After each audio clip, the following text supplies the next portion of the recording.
നമസ്കാരം. എൻ്റെ പേര് അദീന.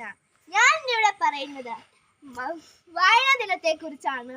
നമ്മൾ ഓരോരുത്തരും ഇന്ന് വായനാ ദിനമായിട്ട് ആഘോഷിക്കുന്നുവല്ലോ.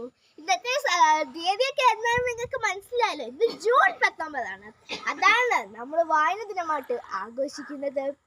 അപ്പോൾ നമ്മുടെ കുഞ്ഞുണ്ണി മാഷ് പറഞ്ഞ ഒരൊറ്റ വാക്കേ ഉള്ളൂ: വായിച്ചാൽ വളരും, വായിച്ചില്ലേലും വളരും, വായിച്ചാൽ വളരും, വായിച്ചില്ലേൽ വളയും. അപ്പോൾ എല്ലാവർക്കും ഈ ഒരു കാര്യം എപ്പോഴും ഓർമ്മയിലുണ്ടായിരിക്കണം. നമ്മളെപ്പോഴും നമ്മുടെ പുസ്തകം വായിക്കുകയും പുസ്തകം വായിച്ച് അതിൻ്റെ അർത്ഥങ്ങൾ നമ്മൾ മനസ്സിലാക്കുകയും ചെയ്യണം.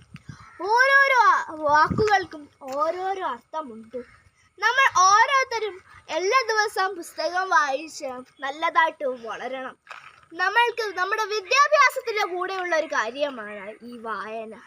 വായന എന്ന് പറഞ്ഞാൽ നമ്മുടെ ഓരോരുത്തരുടെ ജീവിതത്തിൽ ആവശ്യമാണ്. അപ്പോൾ ഇത്രയും ചെറിയ കാര്യങ്ങൾ ഞാൻ നിങ്ങൾക്ക് മനസ്സിലേക്ക് പകർന്നു തരുന്നു. എല്ലാവർക്കും നന്ദി, നമസ്കാരം.